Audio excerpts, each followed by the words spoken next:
বাবাকে সাথে নিয়ে সমুদ্র স্নানে চলে গেলাম। বরাবরই বাবা বলে পায়ের নিচ থেকে যখন বালিগুলো সরে যায় তখন নাকি মাথাটা ঘুরে আসে। কিন্তু আমরা তো ছাড়ার পাত্র নই, বিশেষ করে তো ওনার জামাই। এত দূর কষ্ট করে যখন এসেছো, স্নান না হয় নাই হবে, কিন্তু পা তো ঢেউয়ে ভেজাতেই হবে। তাই জোর করে কয়েক মিনিট ধরে রেখেছে আর আমি অমনি ক্যামেরা অন করে স্মৃতি হিসাবে বন্দি করে ফেললাম। অনেকেই বলবে ভিডিওতে তোমার কোনো ফুটেজ নেই কেন? আসলে ভিডিওর সময় নিজের দিকেই আমি ক্যামেরা ঘোরাতে ভুলে যাই। ব্যাক ক্যামেরায় দেখো শুধু নিজের পায়ের ভিডিওই তুলে গেছি। সমুদ্রে অনেক লাফালাফি করার পর এবার খাবারের পালা।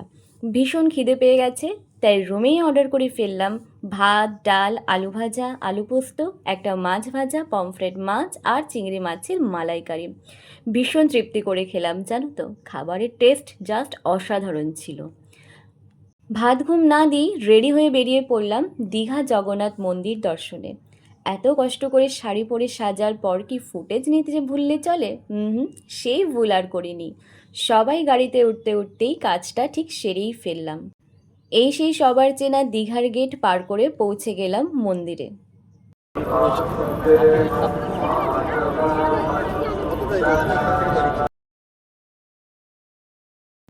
সেদিন মনে হয় একটু বেশিই ভিড় ছিল, কারণ আমাদের সিএমও সেদিন জগন্নাথ দর্শনে গিয়েছিল।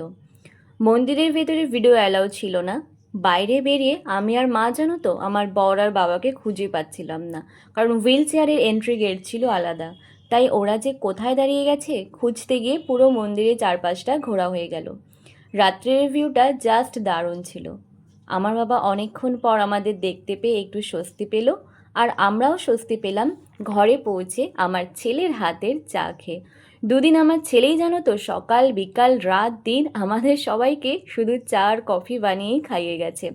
এমনকি রাত 12টার সময়ও চা বানিয়ে বলছে খাও, তোমাদেরকে খেতেই হবে। যাদের ঘরে এমন বয়সের দুষ্টু বাচ্চা আছে তারা নিশ্চয়ই রিলেট করতে পারছো আমাদের অবস্থার সাথে। যাই হোক, সব মিলে দিনটা ভালোই কাটলো।